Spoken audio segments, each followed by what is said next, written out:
Eh bien bonjour et bienvenue dans cette petite vidéo qui va résumer un point de grammaire qui est très important en allemand et qui pose beaucoup de problèmes en général, alors qu'en fait il y a des règles qui sont très simples finalement et qui vont vous aider à comprendre comment ça fonctionne. Donc comment on va faire une phrase en allemand. Alors je pars du français pour vous indiquer que l'ordre de base en français est à l'inverse de l'ordre de base allemand.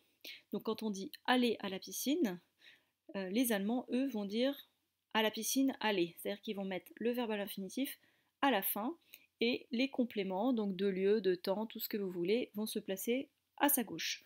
Donc ça, c'est l'infinitif. Pourquoi c'est important de partir de l'infinitif? Parce que c'est un ordre que vous allez retrouver dans un autre type de phrase de proposition en allemand, à savoir la subordonnée.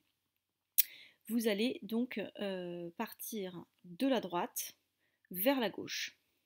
Voilà. Donc c'est un ordre que l'on retrouvera, comme je viens de le dire, dans l'infinitif et en subordonné. Alors qu'est-ce qu'une subordonnée? Donc j'ai mis un petit astérisque parce que je vais vous donner une définition. Une subordonnée, c'est une proposition, donc un morceau de phrase que vous allez devoir rattacher à un autre pour que ce soit correct. Donc je pense par exemple au morceau de phrase parce que j'ai faim. Parce que j'ai faim ne va fonctionner que si vous mettez avant une autre proposition, donc un autre morceau de phrase, en l'occurrence une proposition principale.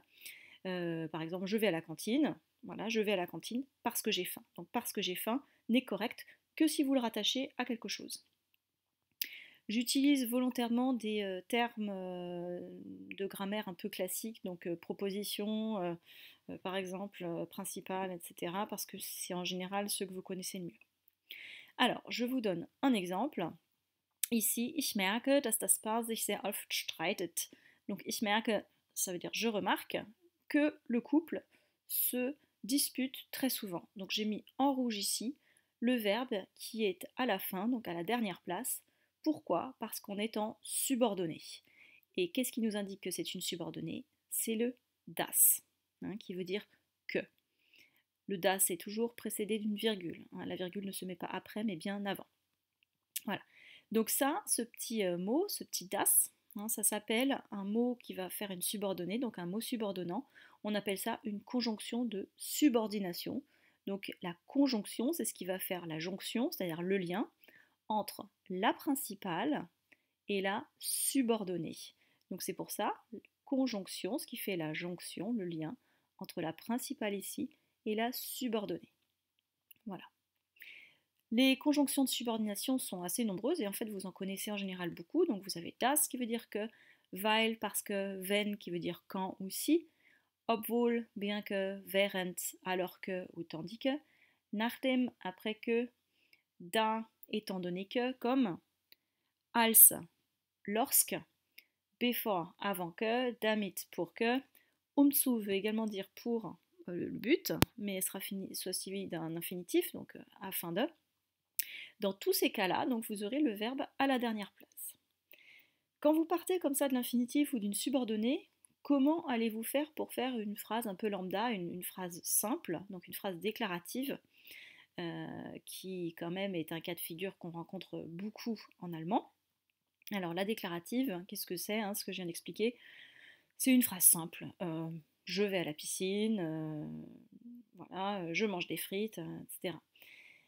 Vous avez une règle très simple, vous mettez le verbe à la deuxième place, donc V2.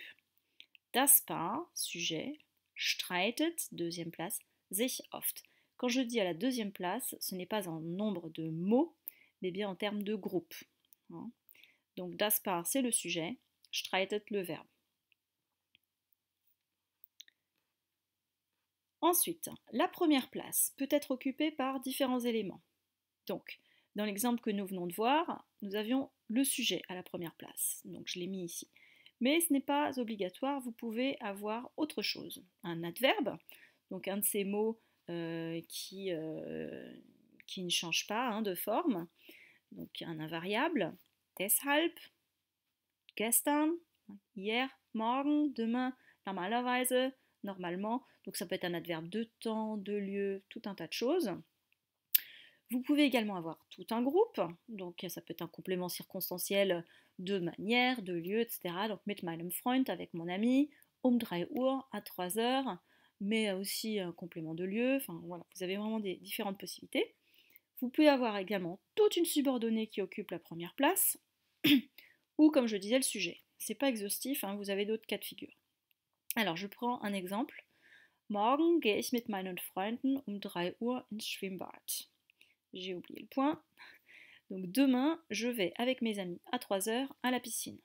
Vous pouvez donc décider ici de mettre à la première place, verbe deuxième place, première place, un adverbe de temps, mais vous pouvez également décider de mettre un autre des compléments de la phrase à la première place, avec mes amis.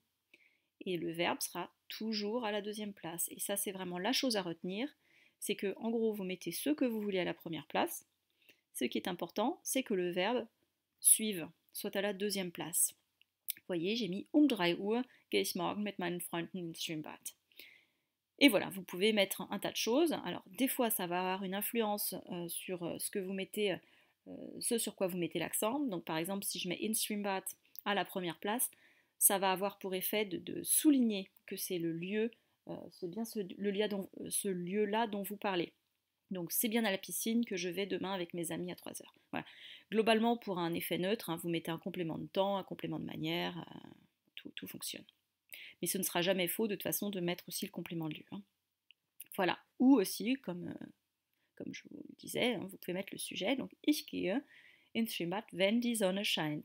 Si il fait beau, donc si le soleil brille. Et on se retrouve dans le cas de figure dont je vous parlais tout à l'heure. On peut mettre donc la subordonnée, wenn die Sonne scheint.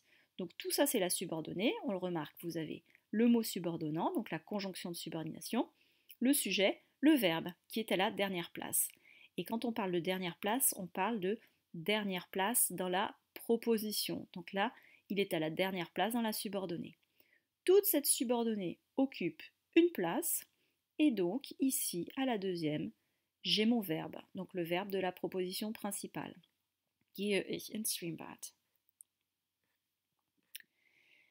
Ensuite, vous avez la possibilité donc de relier des deux phrases déclaratives par un petit mot qu'on appelle une conjonction de coordination, ce que vous connaissez en français par mais, où est donc Ornica. Vous avez à peu près les mêmes mots qui correspondent en allemand. En allemand, vous avez ja, donc oui, und, le et, nein, non, aber, mais, sondern, c'est un autre mais, doch, pourtant, oder, ou et denn, car. Attention, denn a le même sens que weil, mais ils ne se construisent pas de la même manière.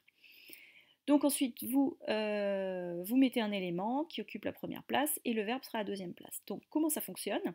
Vous mettez une première phrase déclarative, ich heiße Frank, et vous pourriez très bien mettre ici un point et reprendre par une autre phrase déclarative, er heißt Alexander. Mais on va décider donc de les lier par une conjonction de coordination, par und. Et dans ce cas-là, ce und, on dit donc qu'il compte, enfin c'est moi qui le dis, qui compte pour du beurre, donc 0. C'est comme si vous aviez un point et que vous recommenciez une nouvelle phrase. Donc 0, 1, 2. Et ça fonctionne avec tous les petits mots de la liste, donc que je vous ai indiqué là. Donc Marion geht schwimmen, aber sie hat keine Lust. Quand vous avez des groupes verbaux du type spazieren gehen, c'est-à-dire vous avez deux verbes à l'infinitif, aller se promener. Donc vous avez un verbe qui en complète un autre. Comment allez-vous faire? Vous allez prendre celui qui est le plus à droite, que vous allez déplacer, donc dans la déclarative, et que vous allez conjuguer. Donc pour il va se promener, ou demain nous allons nous promener, vous allez faire comme en français. Donc vous avez conjugué allons en français et promener, vous l'avez laissé à l'infinitif. Les Allemands fonctionnent pareil. Donc soit vous mettez le sujet à la première place, soit comme ici vous mettez le complément de temps. Morgen, gehen, deuxième place, wir, tout de suite le sujet, et spazieren à la fin. Ensuite, si vous avez donc une subordonnée, vous déplacez ce qui est à la deuxième place vers la fin. Donc pour dire je pense que demain nous irons nous promener, on reste au présent en allemand, vous allez donc garder le même ordre que l'infinitif, ou en d'autres termes, ce que vous aviez ici à deuxième place va basculer à la fin. Ich denke, dass wir morgen spazieren gehen. Donc ce que l'on retrouve le plus à droite, c'est toujours l'élément conjugué. Donc ça va être un verbe ou un auxiliaire quand on se retrouve dans des phrases avec des auxiliaires. Comme ici, par exemple, une phrase au passé, hat seine Lektion gelernt, il a appris sa leçon. Si je veux en faire une subordonnée, en disant il est content parce qu'il a appris sa leçon, eh bien vous allez, à partir de weil, donc qui fait une subordonnée, vous allez chercher l'auxiliaire qui était à la deuxième place et vous allez le mettre à la fin. Donc vous vous retrouvez avec deux éléments verbaux côte à côte, mais c'est celui qui est conjugué qui sera le plus à la fin. Voilà pour cette histoire de place du verbe. Donc je vous conseille de regarder à nouveau cette vidéo et de vous entraîner sur les exercices.